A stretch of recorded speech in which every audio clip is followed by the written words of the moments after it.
যে ক্যামেরা দিয়ে শুট হয়েছে সেই ক্যামেরা দিয়ে বাংলাদেশে আগে কখনো শুট হয় নাই।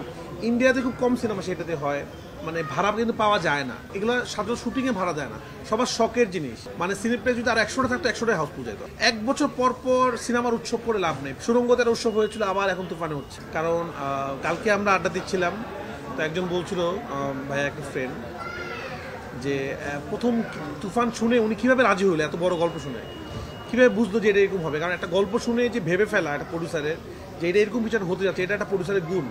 সব গল্প শুনে সব প্রডিউসার বুঝে না। এবং এখন না হয় অনেক ব্যবসা হচ্ছে, অনেক হাইপ, যখন আমরা বানাচ্ছি তখন তো এটা ছিল না। তখনও যে আমাকে বিশ্বাস করে আমি যা চাচ্ছি, আপনারা সিনেমাটা দেখলে বুঝতে পারবেন যেখানে কি হাই স্কেল জিনিস ইউজ করা হয়েছে। যে ক্যামেরা দিয়ে শুট হয়েছে সেই ক্যামেরা দিয়ে বাংলাদেশে আগে কখনো শুট হয় নাই। ইন্ডিয়াতে খুব কম সিনেমা সেটাতে হয়। ফাইট যেভাবে হয়েছে বা যেভাবে অ্যাকশন হয়েছে, যে কারগুলো ইউজ হয়েছে, একটা ভিনটেজ কার আপনার সম্বন্ধে জানেন, এগুলো মানে ভাড়া কিন্তু পাওয়া যায় না, এগুলো বিভিন্ন জায়গা থেকে কালেক্ট করতে হয়েছে অনেক টাকা দিয়ে। কারণ এগুলো সাধারণ শুটিংয়ে ভাড়া দেয় না, সবার শখের জিনিস। তো আমার এরকম ইয়েই ছিল যে আমার 5টা 6টা আর জুনিয়র আর্টিস্ট অভাব ছিল না, এবং সেট সব কিছু মিলে অনেক ব্যয়বহুল।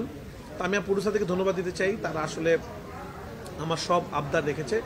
এখন হয়তো তার রেজাল্ট পাচ্ছে, আরও ভালো রেজাল্ট পাইতো আমাদের বাংলাদেশের যে হলগুলা আরও ভালো থাকতো, পরিবেশটা ভালো থাকতো, আরও কিছু সিনেপ্লেক্স থাকতো। আমরা আমাদের সিনেমার যে গতি বা যে লেভেলে মানুষের দেখার আগ্রহ, মানে সিনেপ্লেক্স যদি আর 100টা থাকতো 100টাই হাউস পূজায় তো আসলে এক্স্যাক্টলি। কারণ মানুষ টিকিট পাচ্ছে না, তো মানুষের ছুটি শেষ হয়ে যাচ্ছে। সিঙ্গেল স্ক্রিনতে আপনারা যদি দেখেন, ছবি দেখেন, সবাই গেঞ্জি খুলে সিনেমা দেখতেছে। এখন যেই হলে টি শার্ট খুলে সিনেমা দেখে, এবং সেই হলে তো মহিলারা যাবে না, কিভাবে যাবে? তো এই অবস্থার মধ্যে তুফান আসলে এত ভালো যাচ্ছে। তো আমরা আশা করি আমাদের স্বপ্নটা এরকম। এই জন্য আমি সব বারবারই বলতেছি, দেখেন আরও যারা প্রডিউসার আছে, আরও যারা ডিরেক্টর আছে, আপনারা সব একসাথে কাজ করেন, ইন্ডাস্ট্রিটা ভালো হবে। এখন আমাদের সময় একসাথে সবাই মিলে কাজ করে আরও হল বাড়ানো, ইন্ডাস্ট্রিকে ঠিক করা। 1 বছর পর পর সিনেমার উৎসব করে লাভ নেই, প্রতি মাসে উৎসব হইতে হবে আসলে।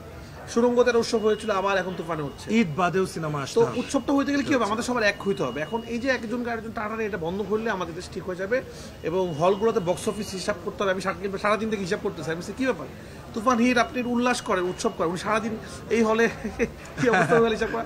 বক্স অফিস থাকলে কিন্তু প্রডিউসার এটা করা লাগে না, সফটওয়্যারে চলে আসবে।